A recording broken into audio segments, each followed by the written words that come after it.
My sisters and brothers, I greet you all with the love and peace of the Lord. I invite you to meditate together with me on the holy word of God of 3rd August 2021.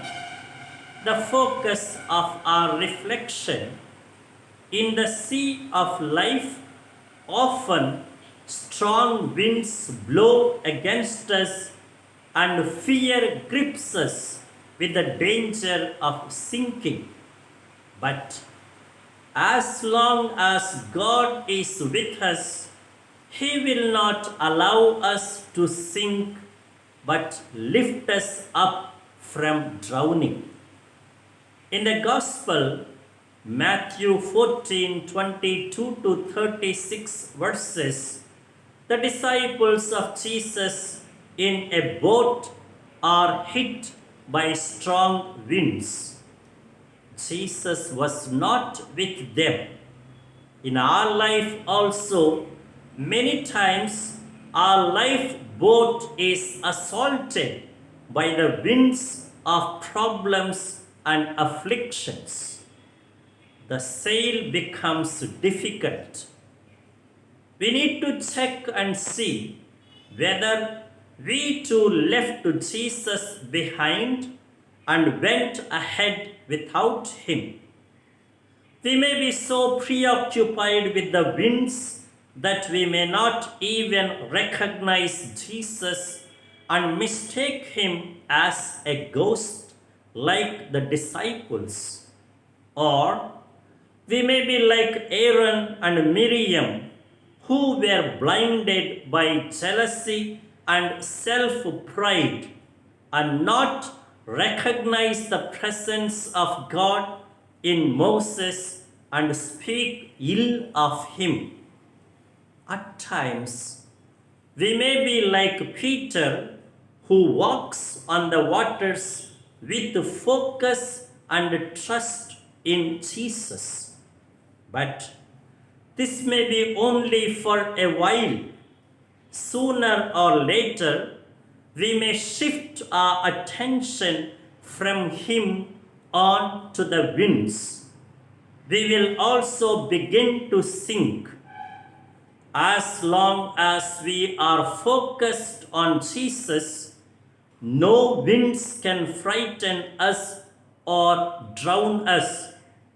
They may be strong and make our moving difficult and tedious, but they cannot stop our march ahead.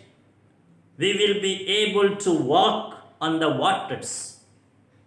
However, as humans we are, we too will experience moments of drowning and sinking. But there is nothing to be panicky about. We need to constantly tune our ears to the assuring words of Jesus. It is I. Take heart, do not be afraid. We can also cry out to him, Lord, save me. We need to deepen our focus and trust on the Lord. This is possible only in a deep personal encounter, intimacy, and communion with God.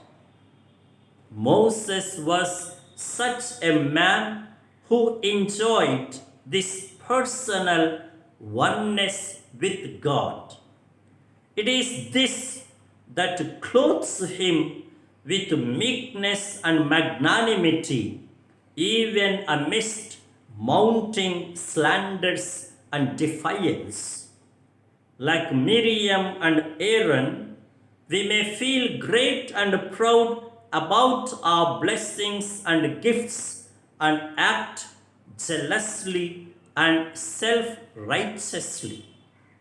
Let us learn to be humble, to realize that we are so fragile as to sink any moment. And now the direction and the directive for our life. Like Peter, we must confide in the invitation of Jesus to go to him in the waters. We must be ready to get out of our boats of securities and things of clinging and throw ourselves into the waters.